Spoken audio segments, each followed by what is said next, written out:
Bonjour à tous et bienvenue dans ce troisième épisode de la découverte du Tornos Research Center.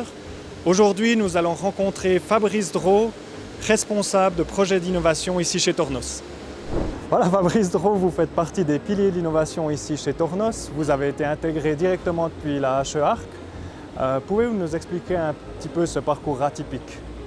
Donc effectivement, j'ai effectué mes études à la Haute École Arc Ingénierie en conception de systèmes mécaniques, et puis au terme de mes études, j'ai été engagé à la HE-Arc comme assistant de recherche.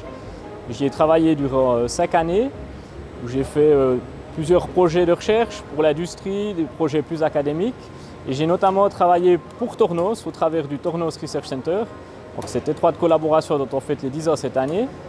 Donc, en ayant la casquette HE-Arc, j'ai mené plusieurs projets de recherche pour Tornos sur différents sujets. Donc, il y a eu une phase de transition où j'ai travaillé pendant une année à mi-temps pour la HE-Arc et pour Tornos, avant de complètement être engagé par Tornos. Aujourd'hui, je suis chez Tornos, donc je travaille encore activement avec la HE-Arc sur différents projets de recherche. Je m'occupe maintenant également du Tornos Research Center. Donc, le fait d'avoir été là-bas, d'avoir travaillé là-bas, maintenant d'être chez Tornos, on a vraiment un contact très privilégié avec les professeurs, les ingénieurs de recherche. On connaît exactement les capacités de la HE-Arc, les domaines de prédilection, où c'est qu'ils sont très performants.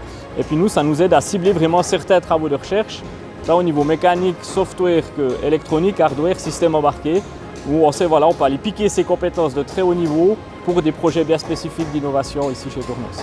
Ouais, c'est vraiment une belle collaboration, puis en plus pour vous ça a été une belle intégration. Vous avez participé à de nombreux projets passionnants, dont celui de Thermomac. Pouvez-vous nous parler un petit peu de ce projet? Alors le projet Thermomac, qui est un projet entièrement académique à la base, qui est un projet HESSO, qui regroupe différentes écoles d'ingénieurs de la Suisse occidentale.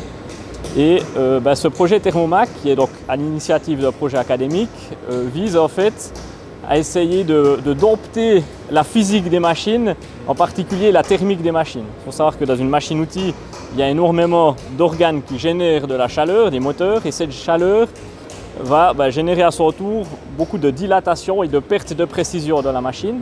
Et puis, machine de précision, on cherche vraiment à limiter les effets néfastes de cette chaleur. Donc c'est un domaine qui est en perpétuelle recherche de la part des constructeurs de machines. Et l'idée du projet Thermomac, c'est d'implémenter un système cyberphysique dans la machine qui va coupler en fait deux méthodes. Et une méthode qui est vraiment une méthode analytique, où on va chercher de manière, en modélisant la machine, en faisant des simulations, notamment par éléments finis, de comprendre comment la machine va se déformer avec l'apport de chaleur dedans. Et puis on va coupler une autre partie qui est beaucoup plus pratique. On sait qu'on va faire toute une campagne de mesure sur la machine pour physiquement mesurer comment elle se comporte.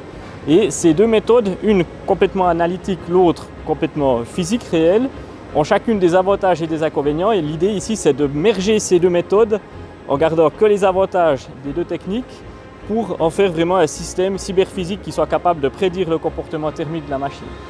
Et dans ce système cyberphysique, on va y intégrer les dernières technologies en termes d'intelligence, de machine learning, d'algorithmes derrière, pour vraiment essayer d'avoir prédire le comportement au plus juste. Voilà, donc c'est un projet très ambitieux, mais dont les premiers résultats sont vraiment très très prometteurs. Super, bravo pour tous ces projets. Je tiens encore à préciser que vous êtes le nouveau responsable du Tornos Research Center à Saint-Imier. Félicitations et puis bonne suite. Merci.